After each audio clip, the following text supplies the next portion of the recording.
Hi అండి. మనం daily 8 నుంచి 10 గ్లాసెస్ ఆఫ్ వాటర్ అయితే తీసుకోవాలని మనందరికీ తెలుసు. మరి చలికాలంలో అయితే అసలే తీసుకోం. మరి ఈ వాటర్ కనుక తీసుకోకపోతే డిహైడ్రేషన్తో పాటు ఇండైజెస్టివ్ ప్రాబ్లమ్స్ అన్నీ వచ్చేస్తాయని మనందరికీ తెలిసిందే. మరి ఈ రిక్వైర్డ్ వాటర్ని తీసుకునే చిన్న చిట్కా చెప్పనా? రోజువారీ తాగే వాటర్ని ఇలా వాటర్ బాటిల్స్లో కాకుండా గ్లాసెస్లో తీసుకోండి.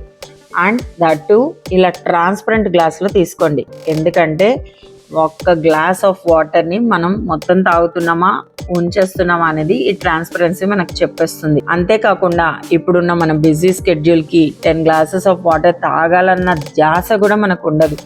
అందుకని చిన్న అలారం సెట్ చేసుకోండి, వాటర్ అలారం. ఎవ్రీ 1 అవర్కి ఒకసారి మనం గనక వాటర్ అలారం సెట్ చేసుకుంటే అండ్ ఇలా 1 గ్లాస్ ఆఫ్ వాటర్ని కనుక తాగగలిగితే మన బాడీకి కావాల్సిన రిక్వైర్డ్ వాటర్ని వితౌట్ ఫెయిల్ ఈవెన్ ఇన్ వింటర్లో కూడా మనము ఇవ్వగలుగుతాం.